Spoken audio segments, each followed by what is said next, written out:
Chairperson and friends, I must first begin by thanking Mr. Nagaraj Rao for that very generous introduction, which I can assure you I do not deserve.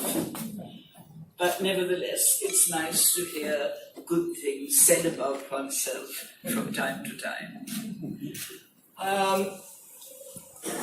I'm also delighted to be here, particularly because it's an occasion when I'm remembering somebody whom I greatly respected and whom I met with considerable pleasure many, many years ago.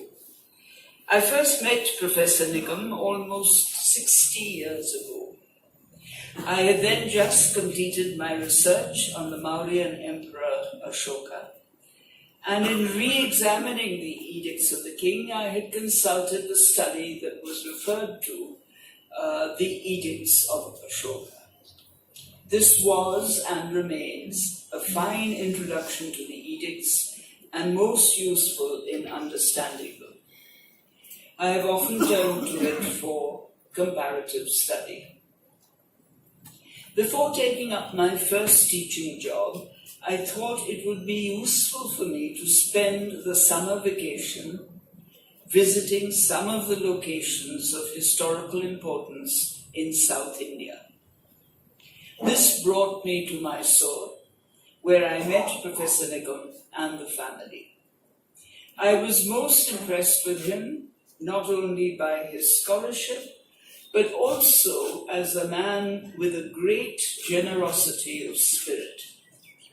And as expected, he discussed his views on the edicts of Ashoka with me at length, but he then also insisted that I be escorted on my visits to various historical sites, and by no less a person than his daughter, Shailaja. I have very warm memories of Professor Nigam. So when when Shailaja asked me to give this lecture, I immediately agreed. I would therefore like to thank, with great pleasure, the family, and I thank them very much indeed for inviting me to give this lecture, and I greatly appreciate the invitation. Thank you.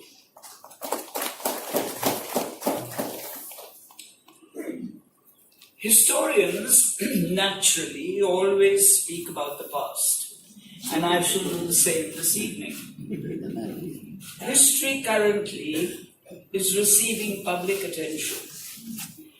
This takes it beyond academia and historians and into the media, public speeches, and conversations. Often, however, the historian's understanding of the past differs from public perceptions. This is because historians research the past. They do this in 3 stages. They first consult a range of sources rather than only one single source, and they ascertain whether the sources they're consulting are reliable. This is an extremely important first step. They then question the sources before making any causal connection of what led to what. And finally, they test their hypotheses and statements through arguments based on logic and reasoning. There's no wishful thinking involved. I wish there was, but we get knocked down for that. It is logical and it's rational.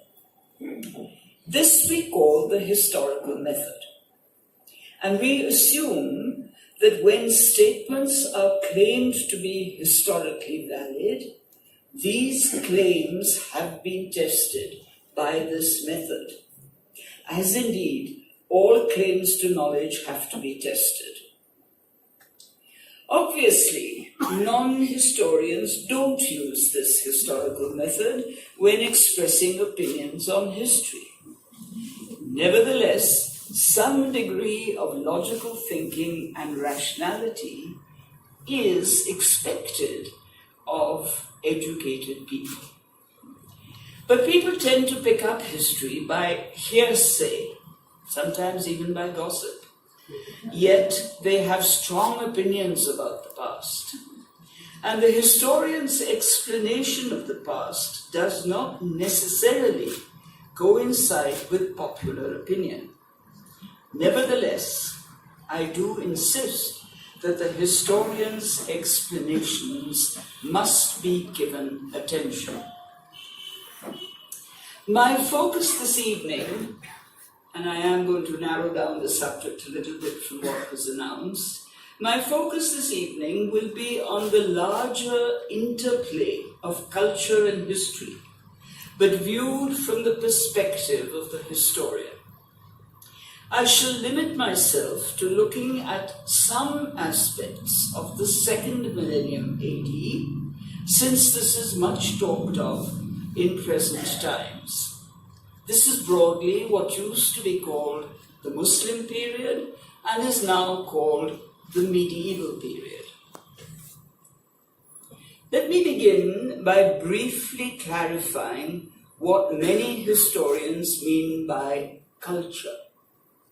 Until recently, culture was defined as the articulation of the elite in society, their philosophy, their art, their literature, their religion, their way of life, all that went into what was called culture.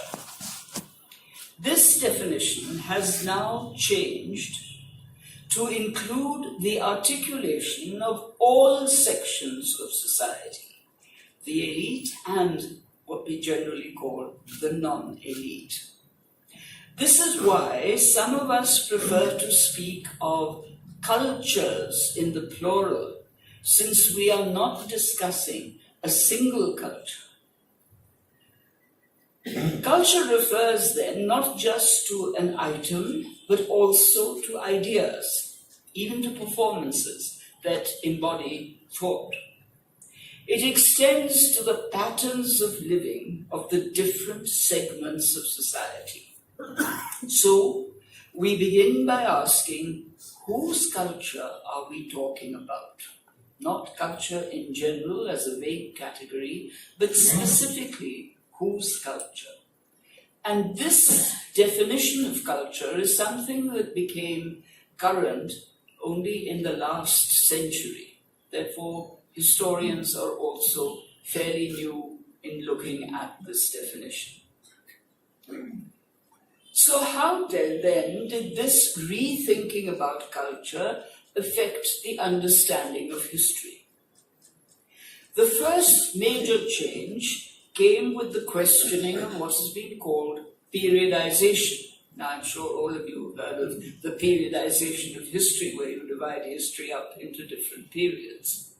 Colonial scholars had divided Indian history into the familiar divisions that we all grew up with in school, the Hindu period, the Muslim period, and the British period, in accordance with the religion of those that ruled, excluding, of course, the British. It was argued that there were separate Hindu and Muslim nations continually hostile to each other. The Hindu period ended in AD 1200 and was followed then by the Muslim period, so-called, that ended with the coming of the British. Some historians, about 50, 60 years ago, changed the nomenclature of Hindu, Muslim, and British to ancient, medieval, and modern. But the criteria of the division remained the same, the religion of the rulers. So there really was no change, even when we started talking about ancient, medieval, and modern. And incidentally, this reading, this periodization, ignores the history largely of South India, which had a different pattern of change, but that's something apart. Underlying this periodization was the two-nation theory, first propounded by James Mill. He maintained, this is about 1818 we're talking about, exactly 200 years from now. He maintained that Indian history was that of two nations, the Hindu and the Muslim, constantly in conflict. Their respective religions controlled virtually every activity, he said. This was underlined in the interpretation of the second millennium, the so-called Muslim period, wherever Muslim dynasties ruled. And most events were viewed in terms of Hindu-Muslim relations in this long period of 1,000 years. In the 20th century, however, this periodization was questioned by historians through increasingly more and more research on these 1,000 years, and ultimately it was discarded as an untenable theory. We don't use it anymore in history. In the analysis of a historical event, religion may or may not have played a role. It varies from event to event. But there were also many other factors equally important that also had to be considered. So in this debate on the study of culture, the pattern of living became a significant aspect. Historians have stopped using this periodization, but it is still quoted by many non-historians. In fact, we almost make a differentiation on the basis of who uses which periodization. The popular view often speaks of medieval history in terms of two hostile communities, and some even refer to Hindu victimization. The irony, of course, is that the actual victimization was not of the Hindus, but of the outcast untouchables, segregated by the conservative elements, not only amongst the Hindus, but also amongst Muslims and, in fact, every other formal religion. Unfortunately, this periodization influenced the selection of sources used for writing history. The argument was that Hindu rule ended in AD 1200. This is on the basis of changes in the Delhi Sultanate, which of course didn't apply all over the country, but this was taken as the norm. Hindu rule ended in AD 1200, and this should then have marked a shift from using Sanskrit sources, which were primary sources in the Hindu period, to those in Persian, since Persian was the language of the new courts of the Sultanate and later. This has changed now with the realization that all sources in whatever language supplement each other. So you don't restrict your study to a single source, unless you're doing a very, very specialized study. And you use a multiplicity of language sources. Consulting sources in languages not used in the royal court provides a much larger social picture of the times with a fuller view of society. Therefore, the history that now emerges of the second millennium AD differs from that given by colonial scholars and the people writing in the early 20th century, since they tended to use much more limited sources.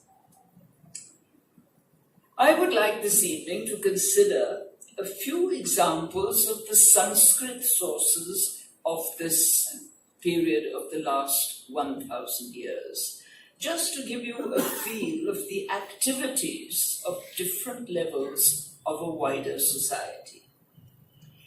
These reflect the people that are not generally referred to in the Persian court literature. Let me begin with merchants and traders. We have the inscription I'm referring to is the Palam Bauli inscription, where the inscription, it says, was issued by a Hindu Thakur, a Purapati, a member of the gentry of urban Delhi of those times, who donated a step well, a bauli, in a locality in the vicinity of Delhi. This was in the 13th century. He recorded this donation in a Sanskrit inscription. The inscription begins with a fulsome praise of the then ruling Sultan, Ghiyasuddin Balban, whom some of you might have heard of. Perhaps this was a tactful beginning to the inscription, but there it was. Interestingly, he describes Balban as not a Muslim, not a Turk, but as a Shaka ruler. And the term Shaka, of course, was used in the early centuries AD for various rulers that ruled in Bactria and India.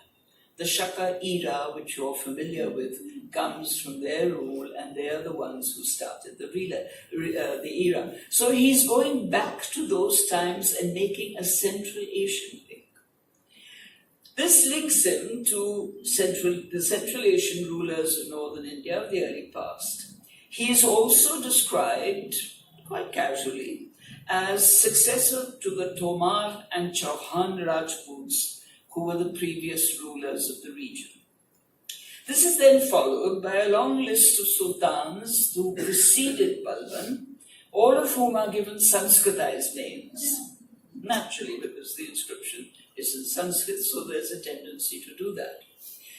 Even if this is formulaic, following a pattern of writing, it points to how those reasonably well placed in society looked upon the regime and negotiated with it.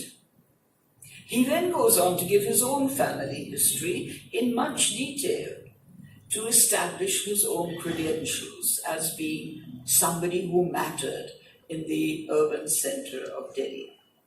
The two histories that he narrates are in a strikingly friendly and seamless manner. The inscription, we're told, was composed by Pandit Yogeshwar and is dated in the Samvat era of 1333, which is about AD 1275. And there are many other similar votive inscriptions in the region around Delhi and hereabouts. Let's turn to Gujarat. And amongst the many Sanskrit inscriptions from Gujarat is one which is almost a favorite of mine. It's a Sanskrit-Arabic bilingual inscription from the famous city of Somnath. Now you all know about Somnath because it was where the temple was, which was desecrated by Mahmud of Ghazni and that kind of thing. So this inscription is from near the temple in one of the locations, Somnath. And it's dated to 1264. It's about 200 years after Mahmud. And we're told that Nuruddin Firoz, or as the Sanskrit version has it, Nuruddina Piroja, a Persian trader, issued the inscription. It is a record of land given to him by the officers of the administration of Somnath to build a mosque in the town for the use of traders, sailors, and other people coming from West Asia. There is absolutely no mention in this inscription of Mahmud or his raid on Somnath, which was not so long ago, nor to the temple being converted into a mosque, which is what the Persian court chronicles say. Nuruddin writes appreciatively of the cooperation that he had from the local administration and from other townspeople and from the temple authorities. Somnath had remained a wealthy town, successful in its trade with West Asia. And this is also evident, it's confirmed, as it were, by Jain sources of a similar period, 13th, 14th centuries, describing the activities of Kumarapala, the Chaulukya king. The friendly tone of Nuruddin's inscription, both in Sanskrit and Arabic, matches that of the Jaina biography of Kumarapala.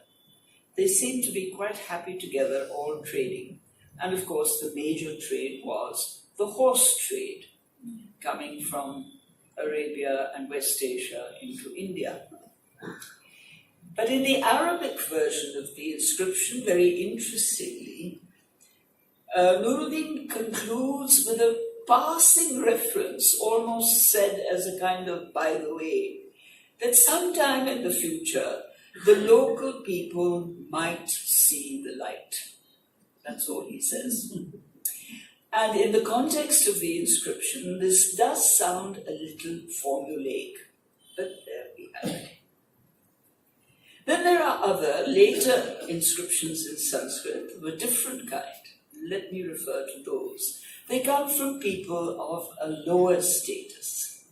For example, there are records engraved by masons and craftsmen who were called upon to repair the Kutub Minar in Delhi. The repairs were carried out off and on from the 14th century to the 17th centuries. We're told that lightning would strike the Minar and there would be a crack and something would fall down and they'd send for the masons to get it repaired. The earliest of these inscriptions dates to the reign of Firoz Shah Tughlaq in the 14th century. These records are short inscriptions in Sanskrit inserted into the inner walls of the Kutub Minar. And the same kind of statements are found in some of the mosques in northern India. So it's an important category of statements. The inscriptions in the Kutub Minar are dated again in the Samvat era, not in the Hijri era. And they have a reference to the current ruling Sultan, or in the later case, the Mughal Emperor. The Kutub Minar is described as a Jaya Stambha, a pillar of victory. And the success of the restoration work is interestingly attributed to the grace of the god Vishvakarma, the deity worshipped by craftsmen locally. The names of all the masons are given in all these inscriptions, and they are popular, non-Sanskritic, common Hindu names. So the masons who are doing the repairs are largely Hindus. It is interesting, however, for the historian, that the masons were issuing inscriptions in Sanskrit. The tone suggests that they were quite at ease doing their work. They are recording an inventory of a job successfully completed and the prayers that they have offered to their own deity. It doesn't seem to make much difference to them as to who is ruling or what the religion is the religion of the ruler. The repairs were initially carried out during the reign of Firoz Shah Tughlaq. Now, he's one person who might be called, talking about heritage, he might be called the first conservator of historical heritage in India, because he was responsible for the preservation of the Ashokan pillars. The edicts on the pillars and the long, lengthy Prashasti inscription of the great Samudra-gupta, which was also on one of the pillars, could no longer be read, not even by learned Brahmins, because these inscriptions were all in ancient Brahmi, which had gone out of use. Nevertheless, Firoz Shah Tughlaq somehow realized that they were important historical items, and they were just lying around uncared for in complete disarray. So he had them shifted to safer places. And one of them was placed at the highest point of his citadel in Delhi, almost as if he was stating his claim to legitimate rule by recourse to a statement from rulers of the past. It's very interesting to try and speculate as to what went through his mind when he picked up this broken pillar, broken at the top, and placed it right on top of his major citadel in Delhi. The use of history to legitimize contemporary power continues, of course, to this day, as we all know, which is why history has become such an important subject. It was only in the early 19th century that a young British engineer managed to decipher the inscriptions as being the edicts of Ashoka. Firoz Shah's instincts in upholding the pillar were proved absolutely right. Inscriptions are public documents relating to a range of social groups from masons to traders. Court chronicles of any society of any period of history have a smaller social range, focused as they are on the elite and its politics. That is generally what the chronicles of the court deal with. This was the smallest section of society, although, of course, the most powerful. And this is as true of the Persian chronicles as it is of the earlier Sanskrit texts, such as the Charitas and the Vamshavalis of the first millennium AD. Texts like Bana Bhatta's Harshacharita or the Mushaka Vamshakabhya of Atula. The one thing that history teaches us is that those that control the high-level politics of a society seldom reflect the activities of the entire society. They reflect their own activities. And that it is necessary to know what is happening in the non-elite circles, in the circles beyond the court. Therefore, the history of the last 1,000 years can only be told by consulting a variety of sources, Persian, Sanskrit, and sources in the regional languages as they became important. And this is as true of medieval times as it is of earlier period, and indeed as it is of our times as well.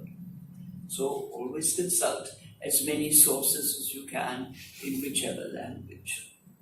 Furthermore, the reconstruction of this history comes from studying the interconnections of these sources. This is done by analyzing their context, their intention, and the social groups from which they come. Who is the author? What is the audience? What is the agenda? What is the purpose of writing the text? Who is the text addressed to? Historical sources get silenced if they are put into separate compartments, each labelled as either politics or religion or society, and treated as isolated entities.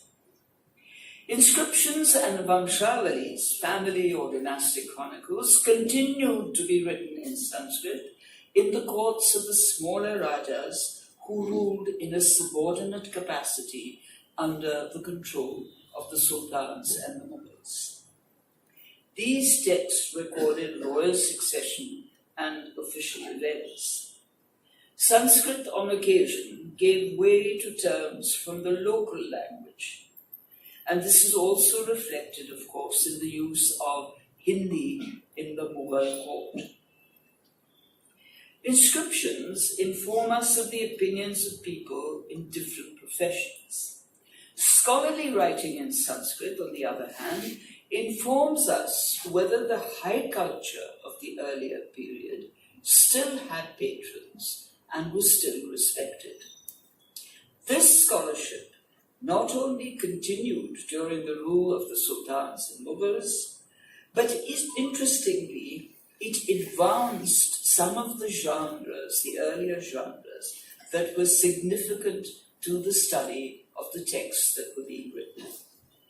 Multiple commentaries, for example, on early texts are not surprising, because ancient texts all over the world, right across the world where you have them, have to be periodically explained in the current language in order to show that they still have currency. Thus, Sayana wrote his commentary on the Rig Veda in the 14th century.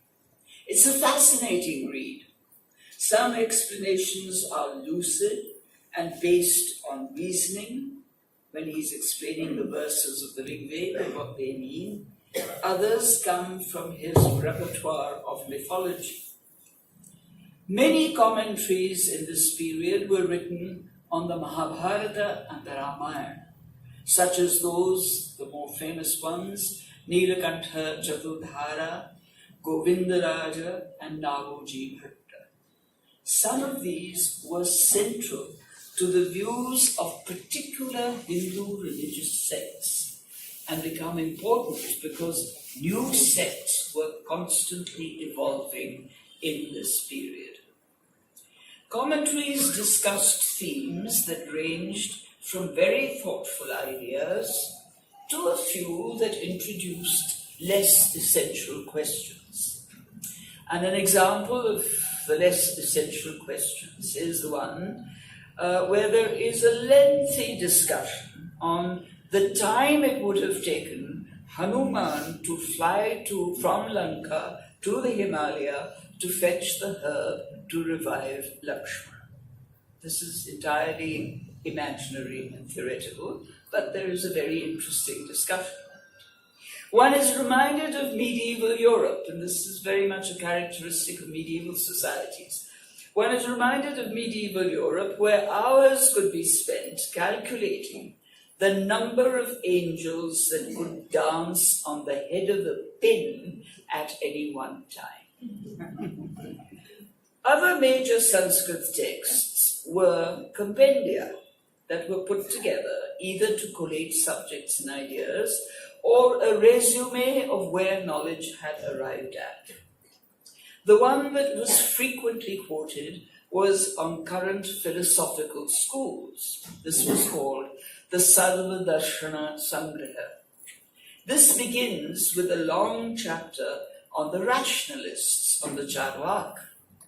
And the author, Madhavacharya, explains that although he himself disapproves of Charvak philosophy, nevertheless he has to discuss it at length since it is often introduced into current philosophical discussion. This in itself is a very interesting comment on the continuity of rational thinking since earlier times. It's something we always dismiss and say that the rationality of Indian philosophy went out, but no, it continued.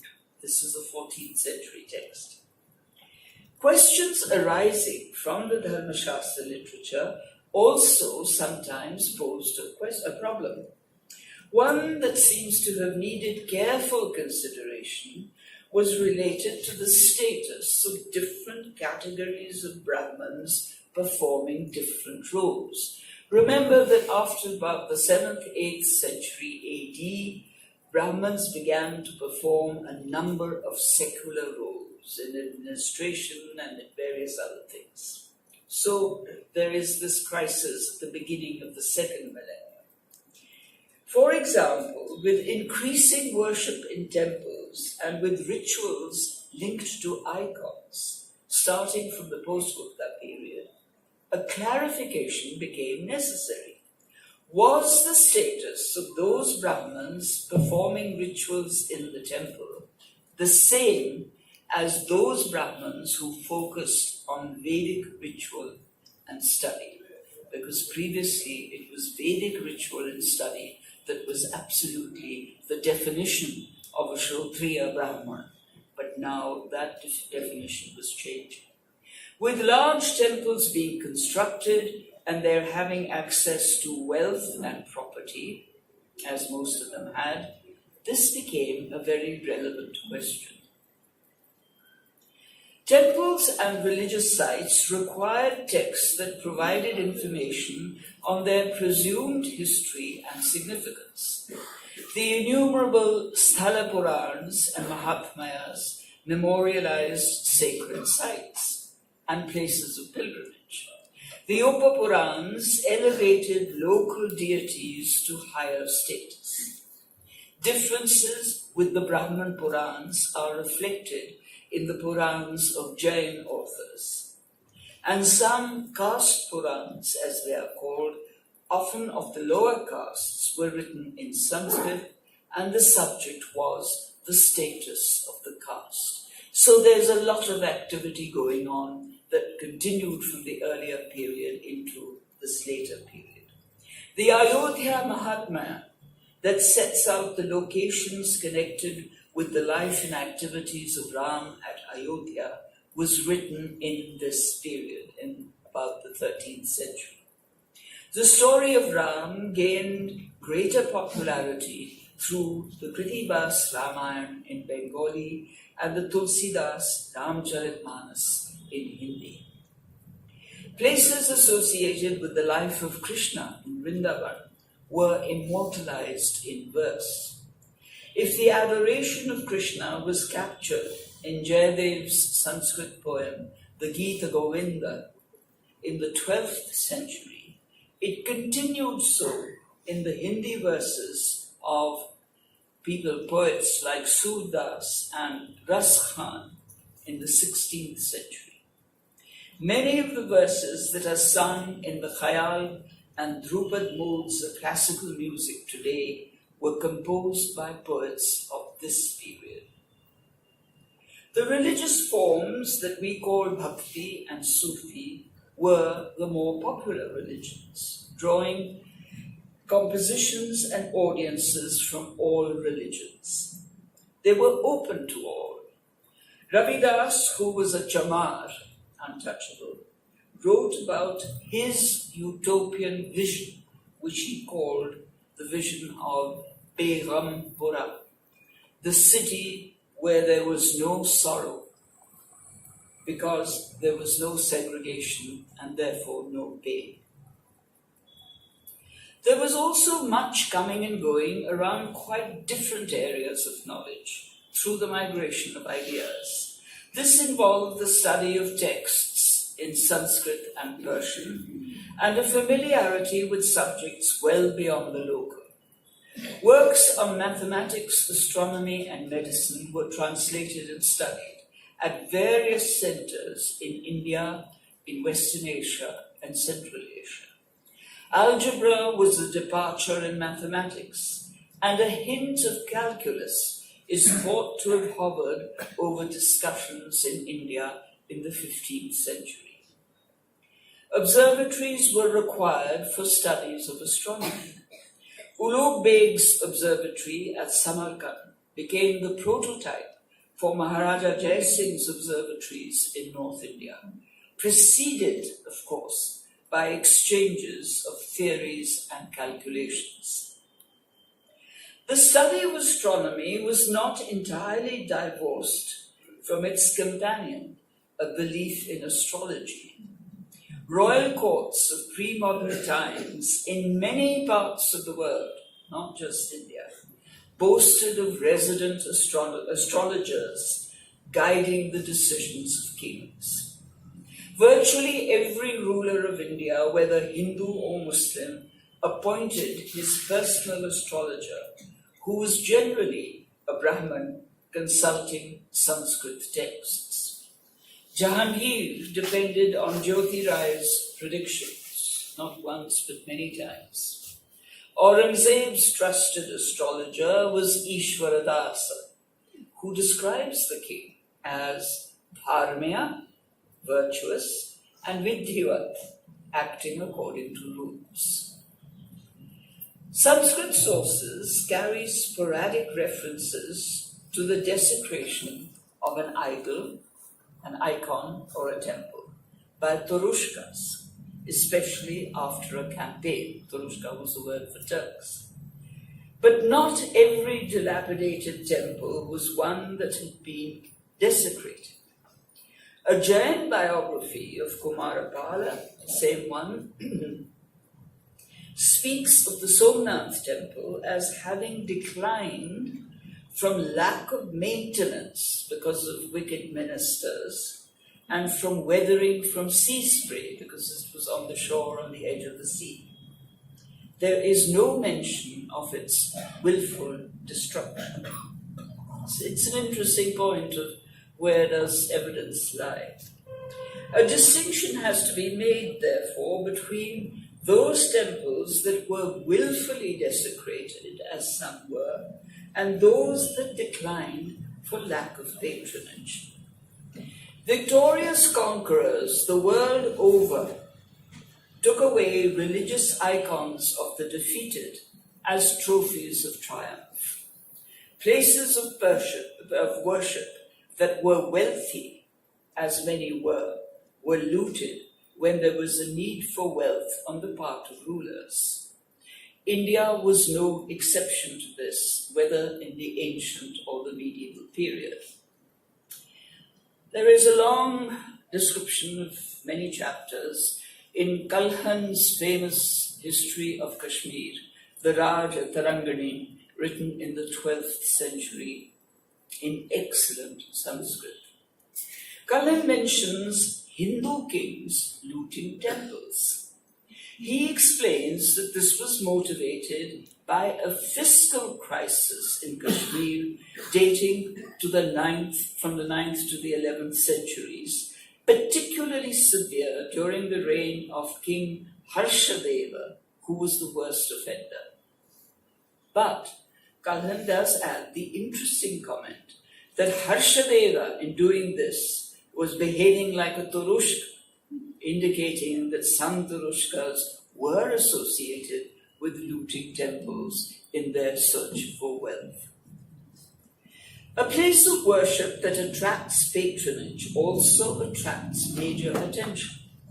If the patronage is from royalty or the elite, as it usually is, then it becomes, in addition to being a place of worship, a statement of power, of wealth, and of status.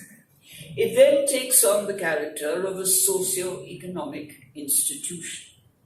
Its additional activities are involved in the political networks of its patrons, in property arrangements over the land donated to it, and in its activities as a hub of commerce, as many temples and mosques were, and Buddhist viharas, incidentally, earlier. There are many reasons, not solely religious, as to why some places are desecrated, but others are left alone. A place of worship is seen as part of a culture of the larger society. Historians are now analyzing places of worship in this wider context of society and the political. I have tried to argue that in defining the origins of our multiple cultures, we recognize that each has evolved from the continuing interconnection of many peoples through custom, food, language, beliefs, and history. Cultures do not come down the generations like sealed packages unchanged. They change, they do change. We carry the label of formal religions such as Hindu, Muslim, Sikh, etc. But in fact, we come from very diverse cultures. It is the culture and the religious sect that are our immediate identities. Is the label of the formal religion, then, the primary label in every identity? This is a question we have to ask from history. Let's consider whether this is the way one views the medieval period. We today bunch together a number of people who arrived at different times into the subcontinent, and because they followed Islam, we label them all as the Muslims and treat them as identical. As indeed earlier we also talked about the Hindus and treated them all as identical. Who were they? Were they all the same people? Did they come from the same place? Did they come for the same purpose? And most important, how were they seen by the local people of the Indian subcontinent at that time and later when they came? Were they all seen as one monolithic Muslim bloc? How appropriate is this single label to describe them all? What do the Sanskrit sources tell us? Let's take the Arabs. Some came as invaders and conquered Sindh in the 8th century, but made very little impact. At exactly the same time, other Arabs who were traders settled in the Deccan and were highly placed officers in the Rashtrakuta administration. One was the governor of the coastal district, and there are many inscriptions which record his giving grants of land to Brahmins. In cultural terms, these Arabs were far more important than those in Sindh, yet we ignore them because they do not fit into the stereotype of being invaders. The largest number of Arabs came as traders, settled in small communities all down the west coast, from Gujarat to Kerala, married locally, created new religious sects. They often followed local social norms that were neither clearly Hindu nor Muslim. We know these communities as Bohras, Khojas, Navayats, Mapilas, and such like. Sanskrit sources don't call them Muslims.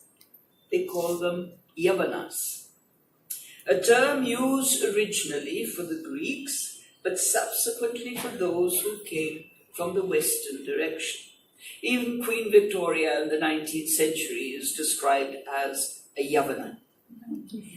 The name has a historical connection because the trading centers all down the west coast of India have a history going back to pre-Islamic Greco-Roman times.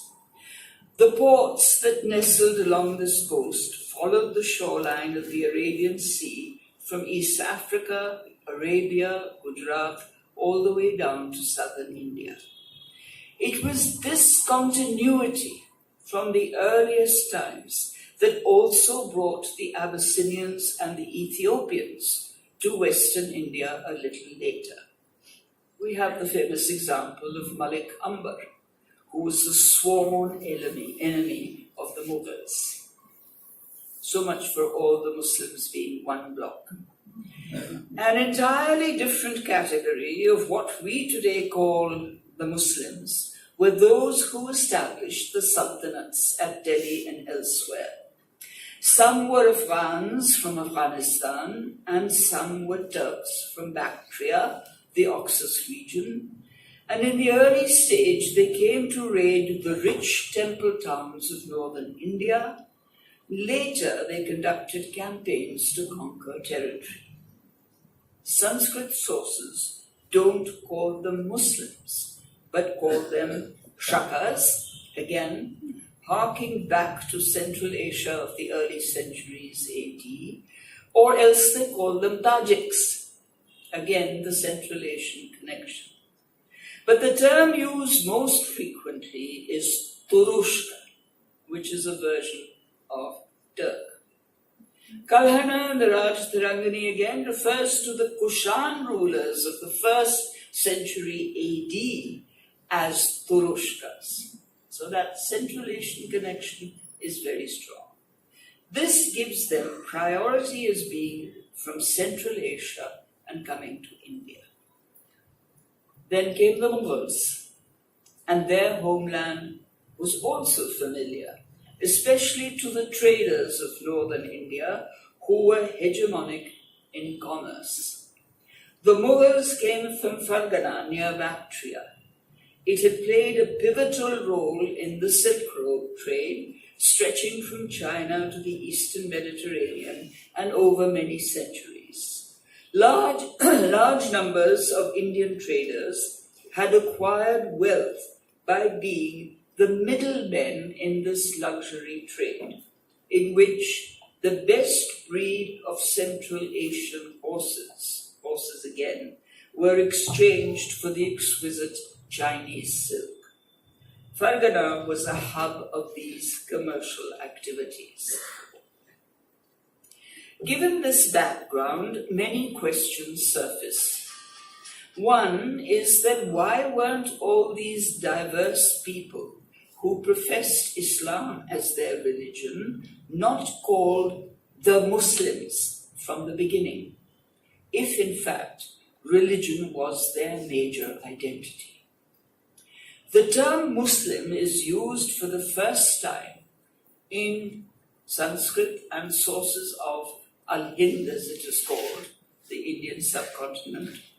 The term Muslim is used for the first time half a millennium after they had settled in India. Their diversity, it would seem, was recognized and respected, unlike our present-day attempt to give them a single identity based on religion. The borderlands between India and Afghanistan and adjoining areas of Central Asia were the areas from which the Afghans, Turks, and Mughals came to India. These were lands with which North India had had close connections for centuries, going back to the turn of the Christian era. It was also the base from where Mahayana Buddhism spread into Asia, as in the case of Gandhar, which was another commercial hub. Even prior to the Turks, the people of this area ruled parts of northern India. These were the Indo-Bactrian Greeks, the Shakas, the Kushans, the Hunas, and the Shahis. All of them established kingdoms that extended partially into Bactria, into the borderlands between India and Iran, and into northwestern India. Every now and then, they encroached a little further in. The Kushans, who contributed extensively to cultural forms and encroached as far as Mathura and even perhaps further east, had their base in Bactria. The question one needs to ask is whether those ruling in Central Asia and on the borderlands saw northern India as a hostile alien area or as the somewhat familiar frontier zones of their own kingdoms. There's a difference between the two. In the first millennium AD, this hub area that I've been talking about, the commercial hub and the political hub, experienced the turnover of dynasties coming from one side or the other. First, it was the Achaemenids of Persia who came and ruled. These were followed by the Mauryas of India. Then came the Kushans of Bactria, then the Hunas from Central Asia, and finally the Shahis. Were the people who formed the elites of these dynasties seen as a continuation from earlier times, and therefore they were called Yamanas, Shakas, and so on? Or, if they were seen as new and unfamiliar people, why were they given these earlier names? Why weren't they called Muslims? Scattered Sanskrit inscriptions of the second millennium suggest some cultural differences with the Turushkas, but the question remains as to what was seen, what were the areas of difference, and what was the degree of difference. These areas were always areas of mixed populations and cultures. Can one say that perhaps the consciousness and here I'm being speculative, can one say that perhaps the consciousness of who was indigenous and who was alien may not have been a question of such great relevance to those people at that time. Or did they perhaps assess it differently from the way in which we today assess it? We also have to keep in mind that boundaries, until a couple of centuries ago, were not precise lines drawn on maps. Such maps almost didn't exist. They were frontier zones, where the boundaries were often geographical features, mountains, rivers, deserts, and where the mixing of cultural features was the norm. Therefore, there was much shading off from one culture to another, rather than a sharp political demarcation. The other important question, it seems to me, is whether the Indians of that time, of the medieval period, identified all these people coming in as familiar or unfamiliar. Not unexpectedly, the reactions from people varied. There wasn't one single uniform reaction. All Indians didn't react in the same way. At the turn of the Christian era, for instance, there is a record of a Greek who converted to the worship of Krishna Vasudeva. Lovely inscription explaining all of this. Some other Greeks, also in a variety of inscriptions in central India and the Deccan, declared themselves to be Buddhists. Whereas the Yuga Puran, which is a text of the same period, manifests very strong Brahman hostility towards the Yamanas. They're called the Black Yavanas, Kala Yavana. The Milinda Panha, another text, records the attempt of a Buddhist monk, a very intelligent, sensitive Buddhist monk, who tries to convert the Yavana king Menander to Buddhism. So the point I'm making is that the reactions differed. There wasn't one single reaction. The presence of Buddhist monks and monasteries and the practice of Buddhism in Central Asia was significant right through the first millennium AD into the second. The monks traveled out with the traders throughout the first millennium and later. They received patronage from local rulers and wealthy merchants. There are masses, thousands of manuscripts describing this travel by Chinese Buddhist monks and referring to Indian Buddhist monks coming into this area. Within a couple of centuries, there was a chain of Buddhist monasteries that became kind of way stations along the routes from Kashmir via the Taklamakan and Xinjiang into northern China. Buddhist scholars traveled in both directions, and we have the names of Indian Buddhist monks who went and settled and preached in these monasteries in Central Asia. The Chinese Buddhists, typically, left detailed narratives of their experience of this travel, even itineraries of how much the distance was from one place to another. Indian traders and scholars were, as usual, silent. Buddhism continued in Central Asia until the 14th century. We often forget that. After which, some of the Mongols were also converted to Islam, apart from the Turks.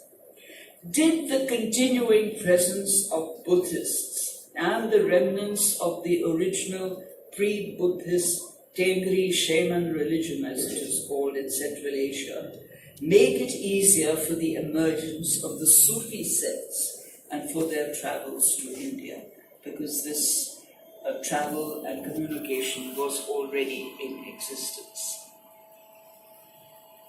Let me conclude. I'm trying to emphasize that the history of a period cannot be limited to political history. If the unit of study is what we today call communities, then it is necessary to know the culture, the patterns of living, and the antecedents of the communities involved, and to ascertain the degree to which their histories may have been interrelated since earlier times. This we must know before we can pronounce on their later interrelations. Of course, relations change, but forms of familiarity remain significant. This might also help to explain why, in some situations, relations are close, but in others they're distant. Further, that we should insist on consulting a range of sources of and for the second millennium AD in all the languages of the time. Sources represent communities, so we should know what is being said by various communities and their cultures, as well as those of others. The identities that we project today when we speak of the Muslim or the Hindus, and our attempts to declare who is indigenous and who is alien, would most likely have been of little concern even to the elite of that period. This is certainly suggested by the Rajput-Mughal intermarriages and kinship connections, not to mention their combined political networks. Yes, the elite does dominate history, but let us not forget that those that constitute the elite change from time to time. There is no such thing as a permanent elite. New groups do come to power and their cultural patterns may mutate. We know that Brahmins, Rajputs and Kayasths held key positions in Mughal administration and in the Mughal army and had substantial grants of land, not to mention substantial mansabdaris. We know that eminent Brahmin and Jain scholars advised the Mughal court on which Sanskrit texts needed to be translated into Persian, and they assisted with the frequent translations of the Mahabharata and the Ramayana. They were all involved at some level in political networks, an involvement that needs investigating. How did caste, kinship, and community play a role in these networks? What is the validity of the claim that religion was the sole factor of historical change and the invariable cause of virtually every event? Is this a valid argument? Such explanations that are monocausal and oversimplified are frequently driven by our contemporary political forces pursuing their own agenda. We have to retain a more balanced, nuanced, and comprehensive perspective on the past. Our current definition of identities is deeply influenced by the imprint of the colonial reading of our history. What actually went into the making of those identities often resulted from living closely with people whose cultural patterns were not identical, but where there was flexibility and space for accommodation and negotiation. A small percentage, of course, in all societies all over the world remains highly conservative and inflexible. However, what brings about the cultural changes that we so admire today is precisely the ability of the larger sections of society to interconnect and to recreate themselves. Knowing history, after all, is also about knowing these cultural recreations. Thank you.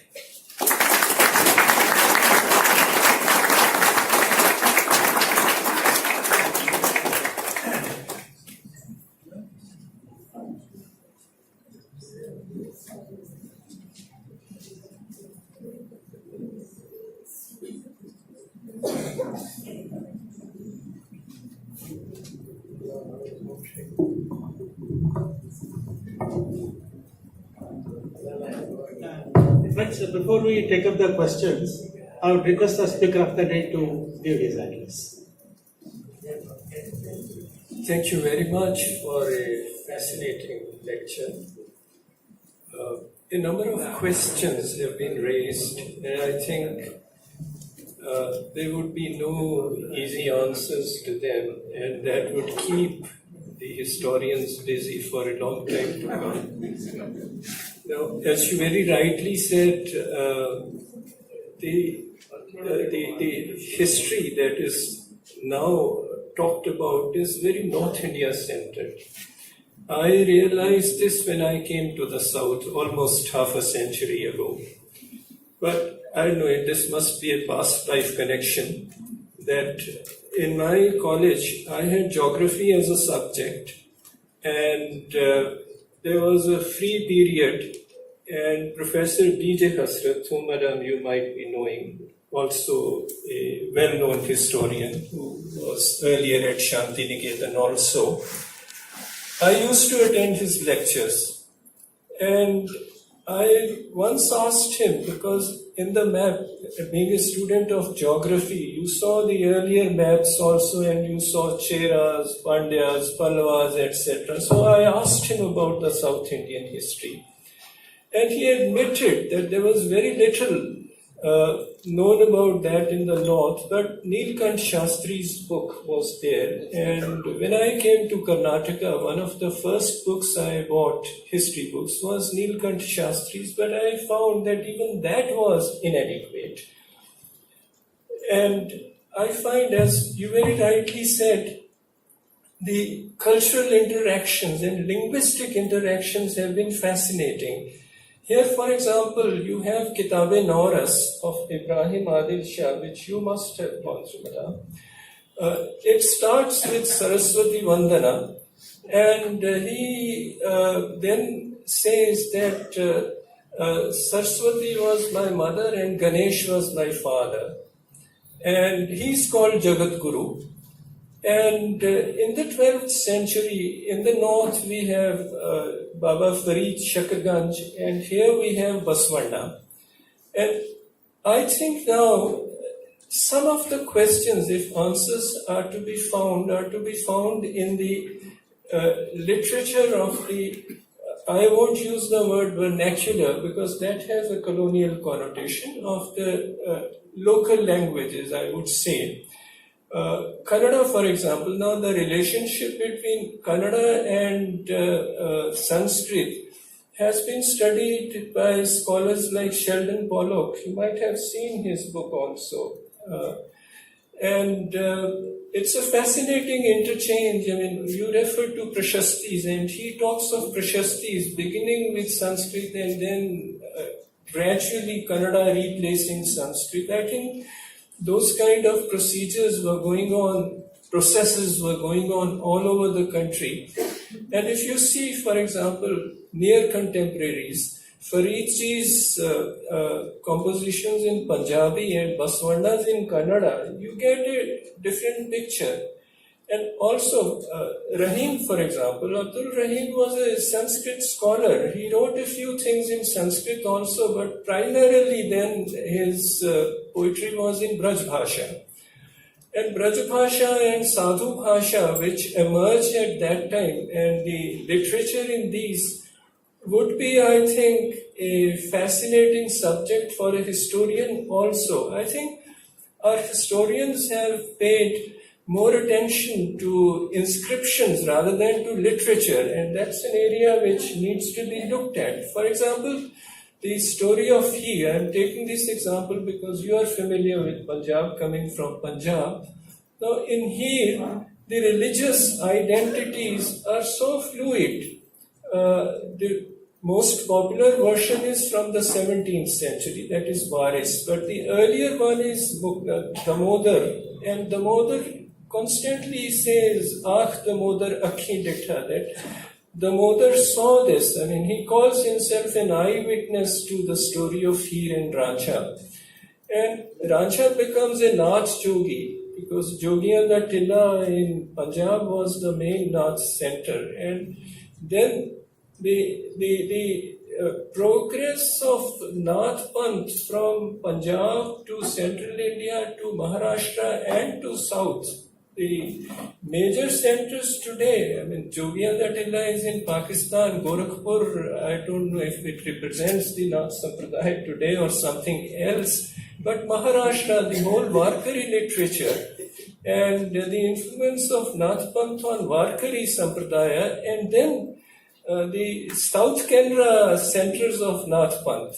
Interestingly, today, Adi Chunchun Giri Math, which plays such an important role in current politics of Karnataka, is originally a Nath center.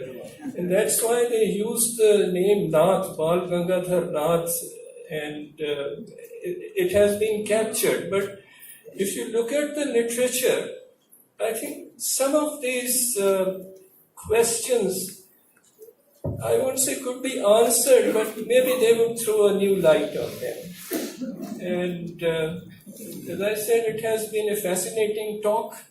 This was the second time, Professor, that I had the occasion to hear you. The first time was in 1994 at Oxford. I was then a visiting fellow at the university, and it was heartwarming to see the esteem in which you were held there, and the auditorium was as full as it is today. And this is the second time, though one has read your articles, one has read your book, and it's a privilege today to be presiding over this lecture. Thank you very much, and questions if you have any.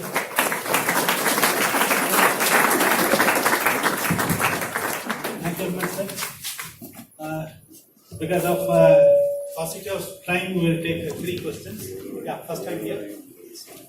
Please come over here. Please announce your name and then your question. Kindly read. Krishna is my name. Thanks, ma'am, for the lecture. My question relates to the progress of science during the medieval period, the period you spoke about. Science. Yeah. Having studied the Ayurvedic